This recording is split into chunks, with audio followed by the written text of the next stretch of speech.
سورۃ الانشراح بسم اللہ الرحمن الرحیم الم نشرح لک صدرک ووضعنا عنک وزرک الذی انقض ظہرک ورفعنا لک ذکرک، کیا ہم نے آپ کے لیے آپ کے سینے کو کھول نہیں دیا، انشراح نہیں دے دیا آپ کو، اور آپ پر جو ایک بوجھ پڑا ہوا تھا وہ اٹھا نہیں لیا، الذی انقض ظہرک، جو آپ کی کمر کو دوڑے کیے دے رہا تھا، توڑے دے رہا تھا، ورفعنا لک ذکرک، اور ہم نے آپ کے ذکر کو بلند کر دیا،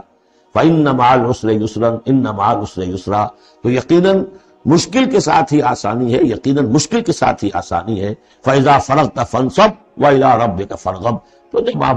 فارغ ہو جائیں تو پھر یہ کہ خوب کمر کس لیجیے، محنت کیجیے اور اپنے رب کی طرف راغب ہو جائیے۔ یہ مشکلات القرآن میں سے ہے۔ عام طور پر سمجھتے ہیں لوگ کہ جو مشقتیں تھیں دعوت و تبلیغ میں، اور جو آپ کے اوپر جو لوگ فکرے چست کر رہے تھے اس کی وجہ سے آپ کو یہ رنج ہو رہا تھا، تو یہاں اصل میں یہ بات نہیں ہے، وہ بھی ہے اپنی جگہ پر، حقیقت میں بات کون سی ہے؟ اور کیونکہ یہ بھی معلوم ہے کہ یہ بالکل ابتدائی زمانے کی صورتیں ہیں، لہذا اس دور میں تو ابھی اس طریقے کا جو ہے کوئی بہت زیادہ پرسیکیوشن بھی نہیں تھی، بہت زیادہ مخالفت بھی نہیں تھی، اس سے کہیں زیادہ بڑے مراحل سے آپ کو گزرنا پڑا ہے۔ 3 سال کی جو بھی قید بنی ہاشم،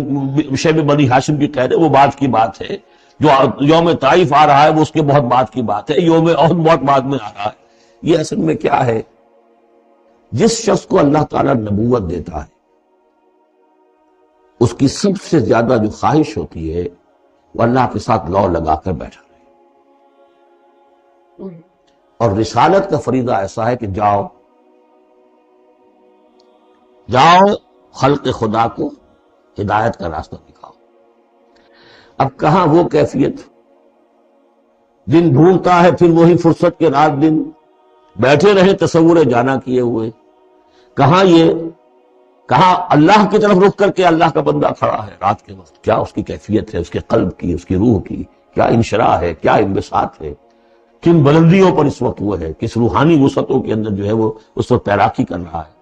اور کب جا رہے کسی نے کہہ دیا پاگل ہے، کسی نے کہہ دیا کہ یہ تو مجنون ہے، دیکھو ذرا یہی شخص ہے جو کہتا ہے آپ کو معبودوں کو کہ یہ غلط ہے۔ اب اس کا ایک تقدر ہو رہا ہے دل کے اوپر، کہاں وہ کیفیت۔ علامہ اقبال نے اسے لکھا ہے، 4th لیکچر ہے ان کا تو خطبات میں سے، شیخ عبد القدوس گنگوہی رحمۃ اللہ علیہ کا قول دیا ہے۔ وہ کہیں کسی کیفیت میں بیٹھے ہوئے تھے اسی طرح مراقبے میں، اچانک اقامت کی آواز آ گئی، اب جماعت کھڑی ہوگی تو وہ کھڑا ہونا ہے، نماز میں تو جانا ہے، تو کہا کیا، جھنجلا کر کہا، حضوری سے نکال کر دربانی میں کھڑا کر دیا۔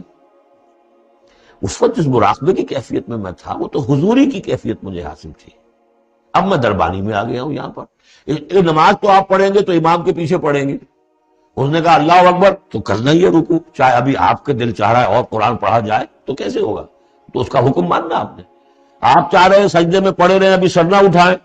لیکن وہ تو کہے گا اللہ اکبر، تو سر آپ نے اٹھانا ہی ہے۔ تو وہ ایک اور نظام ہے، وہ نظام با جماعت ہے، اس سے ایک جماعت کی تشکیل جو ہے وہ مطلوب ہے، اور ایک ہے انسان کا اپنا روحانی طرف ہو، اس کے کچھ اور تقاضے ہوتے ہیں۔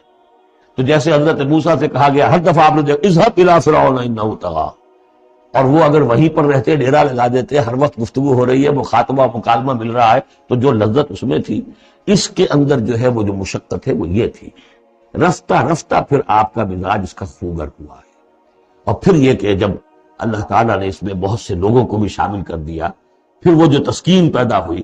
کہ ایک شخص وہ ہوتا ہے جو اکیلا،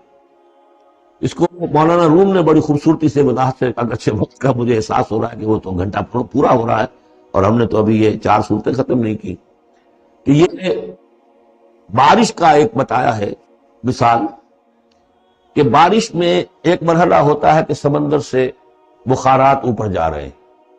نہایت صاف شفاف، اس میں تو کوئی قدورت نہیں ہوتی، وہ تو ڈسٹلڈ واٹر جا رہا ہے، وہ اوپر گیا، پھر وہ گیا، اس نے بارش کی شکل اختیار کی، جب بارش کو بن کر وہ گرا ہے تو اس نے اب فضا کو بھی دھو دیا، تو فضا کی قدورت اپنے اندر لی نا، فضا کو صاف کر کے وہ آیا نیچے، زمین کا بھی گند صاف کرتا ہے، صاف کر کے اور وہ گند لے کے دریا میں شامل ہوا، اور پھر گیا اور سمندر میں جا کر گند اس نے وہاں چھوڑا، پھر وہ پاک ہو کر صاف ہو کر بڑی ہی یعنی لطیف شکل میں پھر یہ ہو رہی ہے، یہ ہے ایک سیر الی اللہ، اللہ کی طرف بڑھا جا رہا ہے، رات کو اللہ کا بندہ کھڑا ہے اور اللہ سے مناجات ہو رہی ہے، یہ وہ ہے بخارات کا اوپر اٹھنا، نہایت پاکیزہ لطیف کیفیت۔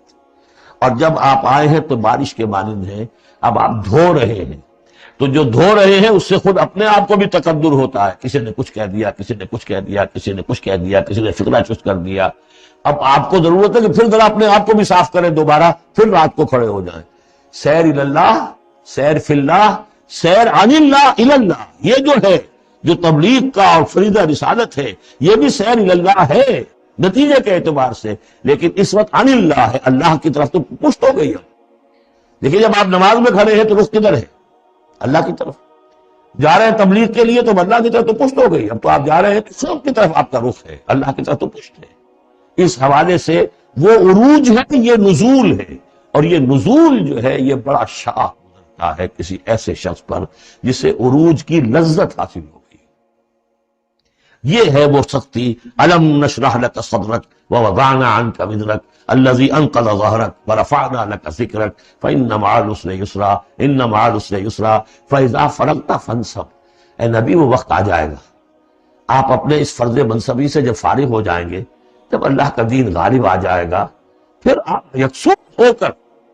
وہ جو آخر میں آیا اذا جاء نصر اللہ والفتح ورأیت الناس يدخلون فی دین اللہ افواجا فسبح بحمد ربک واستغفر انہ کان توابا، پھر آپ ہمہ تن ہمہ وقت اسی کام میں لگ جائیے۔ اور اسی لیے حضور نے اس وقت آخری فیصلہ کیا، اللہم فی الرفیق الاعلی، بس اب میں فارغ ہوا اور اب میں مزید تاخیر نہیں چاہتا۔ حالانکہ نبیوں کو یہ آپشن ملتا ہے، اگر آپ ابھی چاہیں تو اور رہ سکتے ہیں دنیا میں، یہ آپشن ملتے ہیں۔ چنانچہ حضور نے اپنے مرض وفات میں جو خبر دی آ کر، جب آپ نے نماز پڑھائی ہے، بیماری میں ذرا سی کمی ہوئی تھی، باہر آپ آئے ہیں، حضرت ابوبکر نماز پڑھا رہے تھے، حضرت ابوبکر کے پاس جا کر آپ جو ہے بیٹھ گئے۔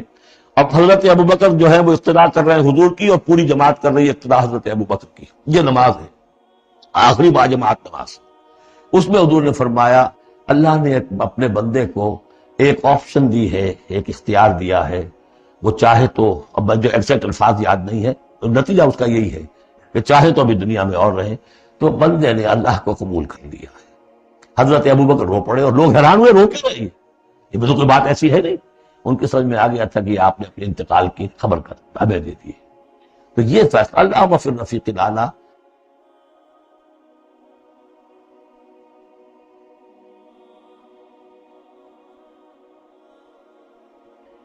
یہ جو شاہ گزر رہا تھا نا، یہ جو دنیا کے اندر معاملہ دعوت و تبلیغ، یہ اس روحانی جو ربط ہوتا ہے اللہ کے ساتھ، اس کے اعتبار سے اس میں رکھنا پڑتا ہے۔ کہاں وہ کیفیت، کہاں یہ کیفیت، اور اس کی وجہ سے جلدی آپ نے فرمائی، میں سمجھتا ہوں کہ اگر ابھی جو لوگ، یہ اتنا عظیم انقلاب برپا ہوا تھا عرب میں، اور جب رأیت الناس يدخلون فی دین اللہ افواجا، ان کی ابھی بڑی تربیت کی ضرورت تھی۔ یہ تربیت کے مراحل ابھی ان کے پورے نہیں ہوئے تھے۔ یہ تو صرف مکے اور مدینے کے لوگ تھے جو آپ کی تربیت سے اس طریقے سے بہرہ اندوز ہوئے اور ان مستفید ہوئے۔ یہ جو پورا عرب جو ہے ایمان لے آیا، اور ان کو تو آپ کی تربیت کا بھی وقت نہیں ملا۔